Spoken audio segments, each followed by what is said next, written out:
dinukum waliyadin. Orang sini sudah rukun antar agama karena perang agama terbesar terjadi tahun 800 di sini antara Wangsa Shailendra sama Wangsa Sanjaya. Wangsa Sanjaya beragama Hindu, Wangsa Shailendra beragama Buddha. Sampai Raja Hindu takut menjadi raja. Panukuh pergi ke India. Di India belajar ilmu arsitektur, pulang dikenal dengan nama Resi Gunadarma. Yang Raja Shailendra bernama Garung bergelar Semaratungga, anti Hindu. Tapi begitu menang perang, dia putus asa karena mau bikin candi, nggak punya arsitek.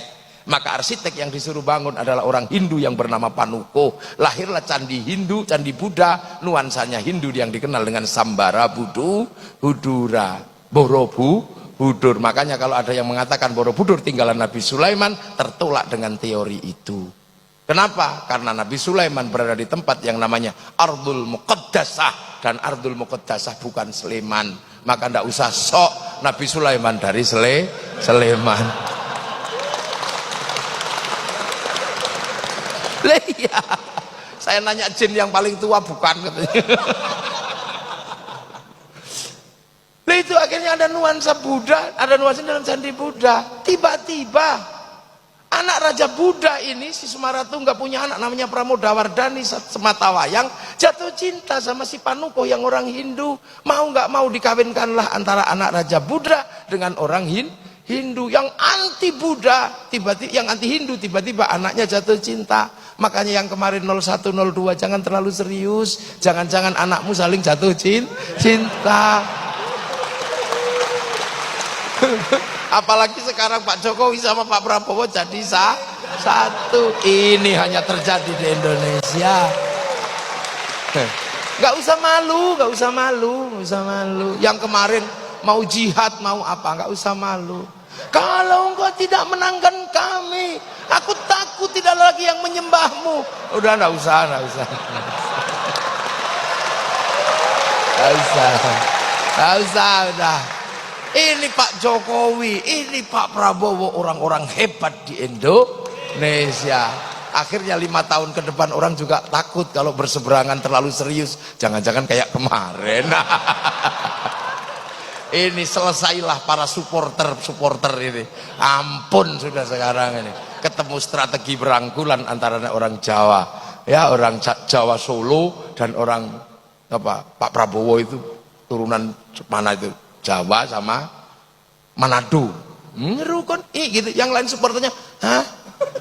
Aku udah terlanjur cerai, gimana? Aku udah terlanjur mengatakan haram. Aku udah terlanjur bersumpah akan potong kemaluan. Ini gimana? Terus gue mesti bilang wow gitu? Enggak juga. Makanya biasa aja. Lu akhirnya selesailah problem Hindu Buddha. Akhirnya ketika Merapi meletus pecah dua, Semaratungga punya keturunan namanya Balaputra Dewa dari Wangsa Shailendra pindah Palembang, gak ribut agama. Karena makanya Sriwijaya jadi besar. Sindok pindah ke timur bangun Wangsa Isyana, menjadi Kadiri sama Doho, lahirlah Singosari, gak ribut agama. Pada zaman Majapahit, di zaman era Brawijaya, bangsa ini dirukunkan dalam satu kerukunan besar namanya Bhinneka Tunggal Ika. Setelah itu saling jaga, Hindu jaga Buddha, Buddha jaga Hindu. Maka kemudian kalau ada Banser, ada Ansor kok jaga gereja, nggak usah ribut. Itulah warisan asli bangsa Indonesia. Di Bali yang jaga masjid pecalang, di New Zealand yang jaga masjid orang Nasrani. Nggak usah ribut. Tumpeng masuk gereja, nggak usah marah, nggak usah emosi, nggak usah. Hanya karena kebiasaan, ya usah. Udah biasa aja ini Indonesia. Nonton film Korea biasa aja, nggak usah kafir. Masa gara-gara kalah ganteng sama aktornya terus bilang kafir? Jangan gitulah. Kita biasa aja. Jadi kita ini punya bangsa. Jadi kita rukun, makanya kiai rukun karena bineka.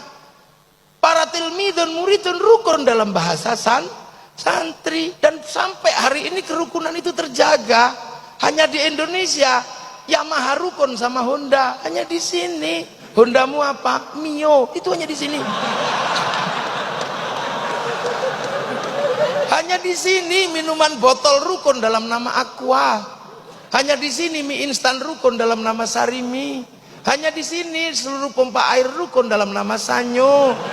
Hanya di sini seluruh pembalot rukun dalam nama Softtek. Itu di sini. Udah biasa. Hanya di sini. Itu. Ini di Indonesia rukun. Makanya kemudian para ulama punya konsep merukunkan ini tanpa membentur. Akhirnya kemudian kehilangan tanah air ini, Islam harus punya bangunan baru. Maka lahirlah sebuah bangunan baru di mana raja dan hamba sebagai struktur yang disepakati di Nusantara mulai dibikin struktur kecil di tengah antara raja dan hamba. Struktur itu dikenal dengan nama musyarakah yang akhirnya menghasilkan bahasa masyarakat. Lah kalau sudah masyarakat, jangan raja, jangan hamba saling menindas, tapi hidup saling bertanggung jawab. Konsep hidup saling bertanggung jawab tawarannya adalah dari Rasulullah, kullukum ra'in wa kullukum mas'ulun an ra'iyati. Maka hidup bersama dalam musyarakah, orangnya disebut ra'iyah atau rakyat. Akhirnya raja dan hamba melebur dalam konsep ra'iyah. Dan satu-satunya bangsa muslim dunia yang sanggup mengambil kalimat Rasulullah untuk menyebut warga bangsanya dengan sebutan ra'iyah hanya ulama Indonesia. Nggak ada yang lain. Tapi ulama nggak marah, harus dihapus semua enggak. Yang kawulo masih boleh bilang kulo, yang hamba masih boleh bilang ambu, yang abdi masih boleh bilang abdi, yang sahaya masih boleh bilang saya, masih boleh.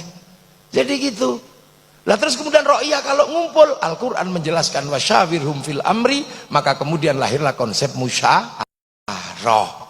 Nah kalau musyawarah jangan menang-menangan sendiri. Al-Quran mengajarkan tafassahu fil majalis wafsahu yafsakhillah. Maka ruang musyawarah namanya majelis. Ngangkat pemimpin standarnya wasi'a kursiyus samawat, maka kedudukan pemimpin disebut kursi. Sunan Ampel nata ini semua. Datuk Ribandang dikirim ke Sulawesi, Aryo Abdillah dikirim ke Palembang, Hatib Dayan dikirim ke Kalimantan. Lahirlah sistem ro'iyah, sistem musyawarah, musyarakah. Kemudian ini bersatu, Belanda datang, dilawan secara bersama-sama. Belanda pergi, daerah yang merupakan konsep para wali bersatu dalam sebuah nama wilayah. Artinya al-wali meninggalkan wilayah, dan wilayah itu dinamakan Negara Kesatuan Republik Indonesia.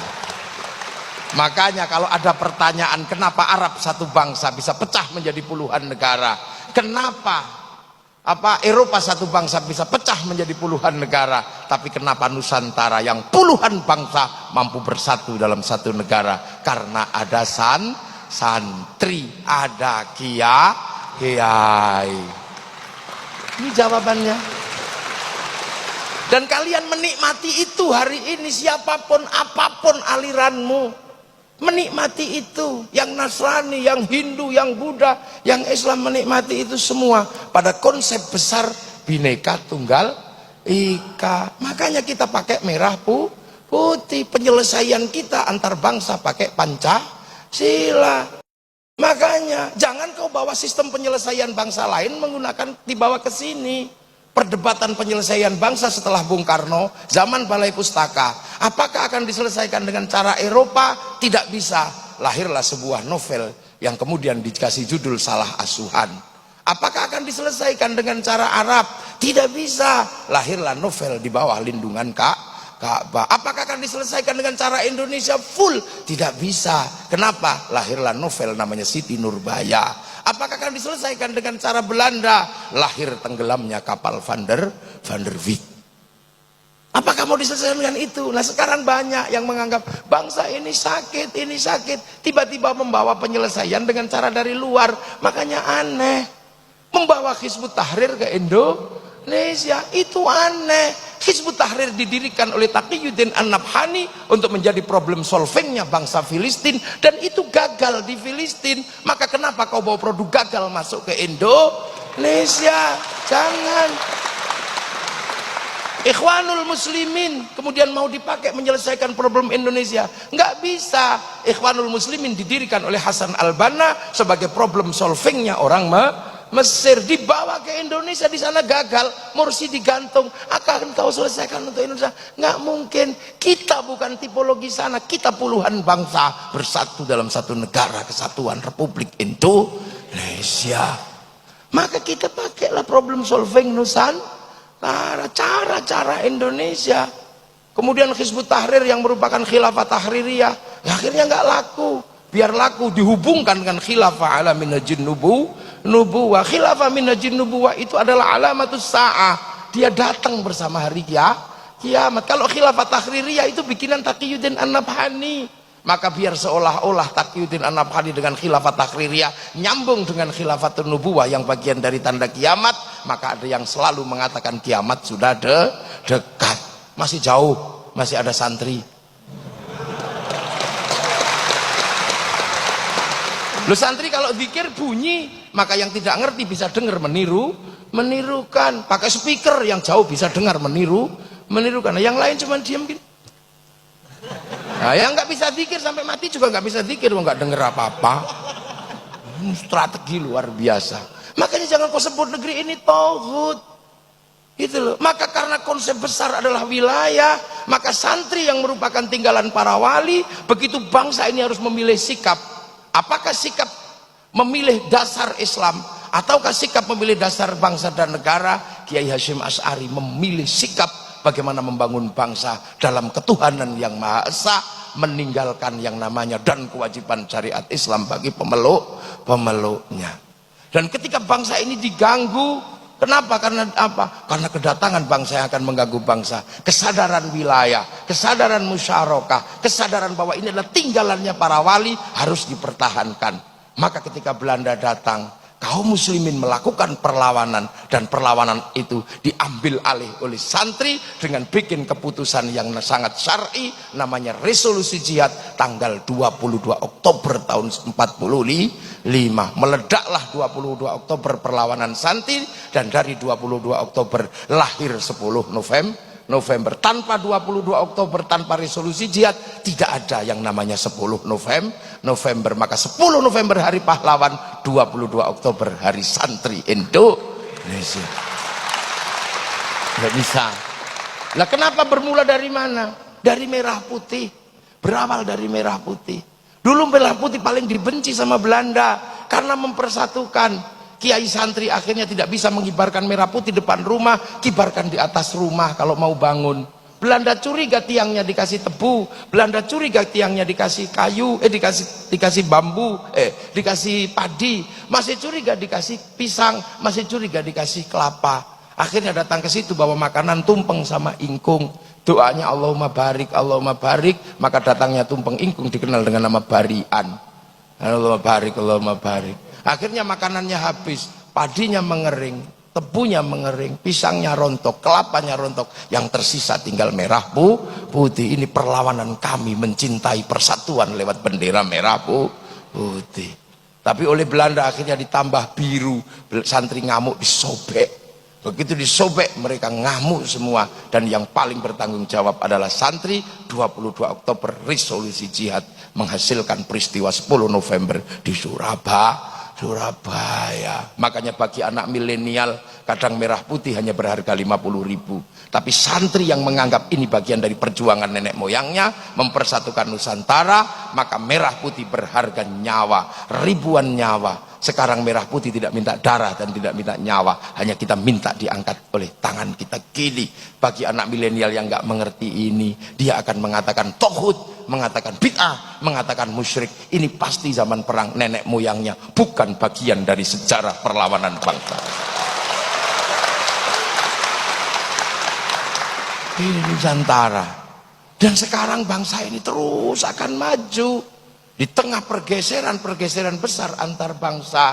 Ketika bangsa ini merdeka, bangsa ini disuruh memilih setelah Hitler jatuh tahun 48. Karena Amerika sama Soviet terus berperang, mau ikut mana? Bung Karno tidak memilih ke kiri atau ke kanan.